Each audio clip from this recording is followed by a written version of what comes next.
on. All right. So we was breaking down Jeremiah 28:8. Now that links up with Ezekiel 2:9 to 10. So now we're gonna go back to Revelation 5. Right. Okay.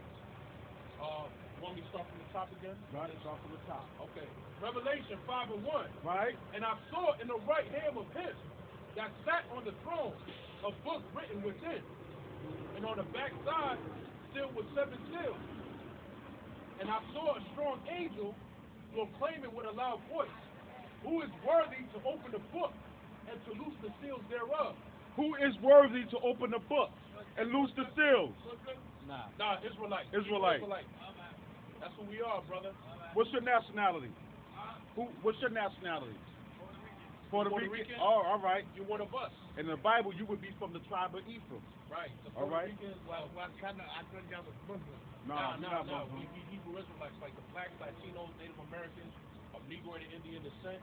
We are the Israelites, the Puerto Ricans, the Colombians, the Native Negroes. Americans, the Well, Salvadorians. y'all practice. We practice the laws of the Bible, the laws, statutes, and commandments. Like, for example, the laws tell us that we got to go a bid, so we practice that.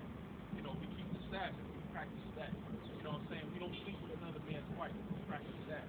You know what I'm saying? You know, other things. We don't partake in the holidays, like Christmas and all that. We got our own holidays. We got the Passover, we got the Feast of Tabernacles, our first fruit, same thing. I told you that like a couple of weeks ago over here. You saw us over there? Like breathing at the camera. Why was that all about? Because we're on YouTube. The word has to go out on YouTube. We have a YouTube channel. What's your YouTube watch? Oh, it's SRS on the streets. SRS. It's in all caps, but the streets, it ends with the D. Y'all got like your own church, you know? Well, this is the church right here. The real prophet will be out in the streets. You know, the real prophet will be out in the streets pushing his word, trying to save our people. That's how you help your community. To help your community is to bring all the people back to their real culture. You know what I'm saying? Instead of game banging on each other, blacks on Ephraim, you know what I'm saying? We bringing them together to the scriptures. You know what I'm saying? So that's the church, and that's what we're proclaiming. So when you see us out here on the highway and byway shouting, we have to shout boldly. You know what I'm saying? Because we got to speak to our people, because our people are stiff-necked, they're hard-headed. They don't want to hear this, but if I tell them about some business, or some weed, or some liquor, or something like that. Keep arguing with like cursing somebody out, like. Oh, well, when we in the highways, we have to debate too. When you go against this word, you got to contend. We got to make sure, we got to let people know that this is the truth. And that the truth stands before all these philosophies. And there's so many philosophies. So many philosophies. So the word of this Bible stands alone as being true. You know what I'm saying? You know what I'm saying? I would like to learn a little bit more about it. Yeah. All right, when you get a chance, come down here, like man. May the Most High be with you, man, and you have a great day. Have a great day, bro. All right, go back to something. I was going to go to a scripture where it says, 2 or 3 are gathered in my name. You should have hit him with it. Yeah, but I couldn't look for it. Oh, all right. 2 or 3 gather in my name. Right, I couldn't. Sometimes that happens to me a lot. Yeah, I couldn't look for it. I know the scripture to quote it, but I just don't know where to get it. Yeah, exactly. I'm bad at memorizing some of them. That's why I got to take notes, Yeah. because I forget. All right, so Revelation 5:2. And I saw a strong angel proclaiming with a loud voice, "Who is worthy to open the book and to loose the seals thereof?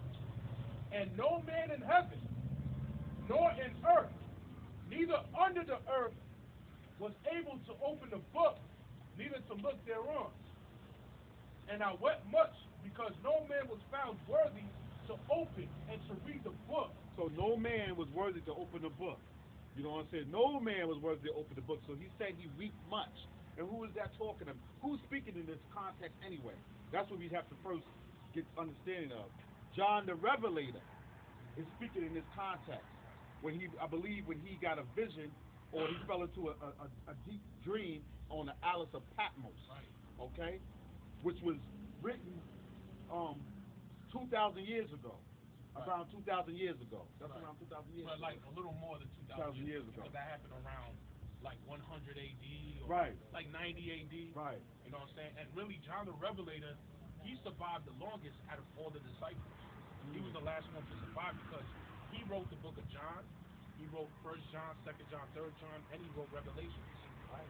When you do your research, scholars have proclaimed that. Right. When documented that. You know what I'm saying?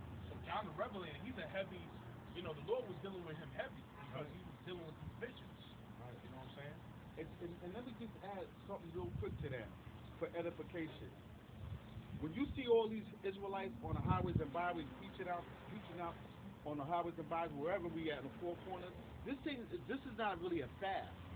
You know, because you look at this and says, oh, baby, they got the garments, they're on the street, but this is real dangerous. The reason why I say that, we're walking after the course of the prophets, after Yahweh, but all the prophets bear one thing in one spirit. Do you know all the prophets had a deadly death? They died terrible deaths. Yep. So, do you know what you're getting yourself into? Because to be a prophet, or call yourself to be a prophet, you have to be calling yourself to be able to say that I'm ready to die in this. Now, are you really die in this, or you just saying that for a word? A prophet always, most of the times they die. Most of the time, there was no good ending for prophets. There was no good ending for prophets. I mean, Job was a prophet. He was rich. You know what I'm saying? And he died. I mean, Job was a prophet. He was rich, and all his family got taken away from him. But you seen the hell that he went through? That's terrible. So think about it before you think this is a fad, because you putting your life on the line. All the prophets, majority of the prophets had a terrible death doing this work. That's what you better meditate on that before you just throw on a roll. Right. Meditate on that, because this is not no game. This is not no joke. We got to watch we got to watch what we say and watch what we do and how we conduct ourselves. Right. You know what I'm saying? I mean, you know, you're gonna mess up every now and then, but when you mess up, you get back up. And when you get back up, you go hard even